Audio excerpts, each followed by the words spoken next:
जय हिंद साथियों।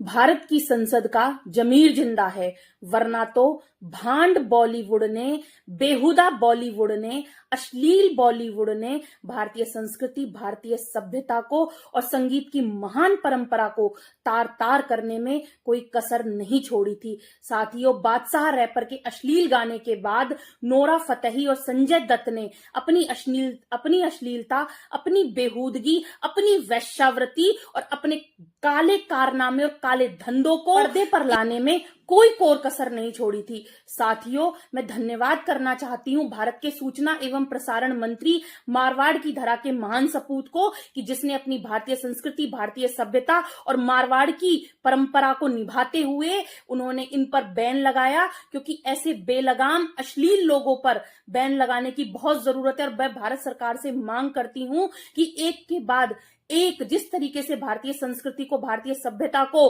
तार तार करने वाली फिल्में और संगीत इन लोगों के द्वारा बनाया जा रहा है, ऐसे लोगों के गानों को नहीं, ऐसे लोगों को भी भारत में बैन कर देना चाहिए। इनकी फिल्मों को बैन करना चाहिए, इनके गानों को बैन करना चाहिए। इनके काले कारनामा, इनके काले धंधों से जो कमाई होती है उन पर लगाम लगानी चाहिए, जिससे कि इन लोगों को समझ में आए कि भारत की संस्कृति, भारत की सभ्यता में अश्लीलता, बेहूदगी, वैश्यावृत्ति और भांडगिरी की और काले कारनामे और काले धंधों की कोई जरूरत नहीं है। भारत की सभ्यता और भारत की संस्कृति के अनुरूप ही इन लोगों को संगीत और फिल्में बनानी चाहिए। संस्कृति और भारतीय सभ्यता को बचाया जा सके, जिसको इन लोगों के द्वारा तार तार किया जा रहा है। मैं एक बार फिर भारत के सूचना एवं प्रसारण मंत्री आदरणीय अश्विनी वैष्णव जी का हार्दिक धन्यवाद और आभार व्यक्त करना चाहती हूँ। आपने सिर्फ संज्ञान ही नहीं लिया, आपने समय रहते अति शीघ्र इस गाने को बैन किया, जिससे कि आपकी मानसिकता उजागर होती है कि आप भारतीय संस्कृति और भारतीय सभ्यता और भारत की संगीत की महान परंपरा को